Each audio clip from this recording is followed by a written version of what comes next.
Hi guys, Steve here. Today I'm going to show you some skills from my idol, George Best. George Best was one of the most amazing footballers of all time, and also one of the greatest Manchester United players of all time. And that's why I'm here. I'm filming with the Full-Time Devils, which is a Manchester United fan channel. So if you're a Man United fan, go over to the channel and subscribe, because I've made some videos about Zaha, Ronaldo, Beckham, Scholes, so some of the greats and future greats. What I loved about George Best is his change of direction. It's very important in football, so if you're trying to take a player on and they're about to tackle, make them think they can tackle you and change direction. One thing you can do to help that is this little drill.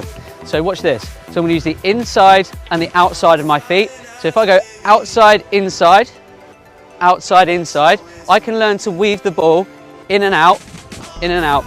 Can you see the ball's changing direction? If you watch one of the greatest goals that George Best ever scored, he weaves in and out of these players, and it's little jinks and little turns like that that allow you to get quick feet. George Best was so good at cutting and changing direction. So it's a very simple thing, just going and then cutting and changing direction. So I'm going to move at speed here, okay, and then change direction by really shaping up like I'm going to shoot and cut the ball. So it's a big tap to make it go sideways. It's so simple, but it was so effective, and not enough players do it nowadays. Another thing he used to do is little feints, little jinks to beat a player, to pretend to go one way by stepping, all right, and then he'd use the outside of his feet. And what you notice is he'd use the outside to push the ball, or sort of, as you can see, I'm pushing or sliding the ball rather than kicking it.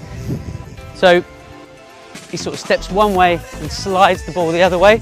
That was a simple way of beating a player. Back in the old days, you get players sliding in and trying to smash players like George Best, but he had such good agility and balance that it allowed him to beat the players. So this skill was a great skill because he didn't really need to touch the ball. The ball's rolling across his body like this. As it's rolling and he's got a defender there, he would just step that way. And just by him stepping like that, meant he's beat his player already without even touching the ball. It's an incredible little thing. You know, a lot of people think you've got to do these Ronaldo stepovers and the chops, but George Best could beat a player without even touching the ball. That's how good he was.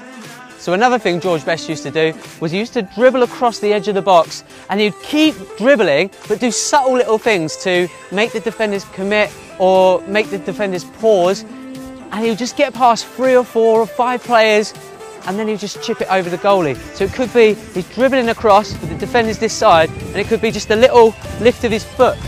A little lift of his foot would stop a player, and then as he gets here, it's a dink at the far post. And if you can aim for the far post, then you're normally going to get it in. I can never do the great man justice, so go and check his videos out on YouTube. Also, leave a comment below and tell me who you think the greatest player of all time was, or who influenced you the most in your football life.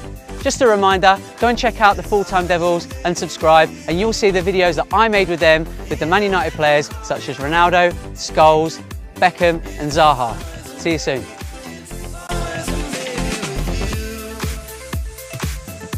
When you touch the ball, move with it. Do not touch the ball and stand still. That is a no-no. So touch the ball and move with the ball so it's next to you. It could be a big touch, but actually because you're moving, it doesn't look like it's a massive touch.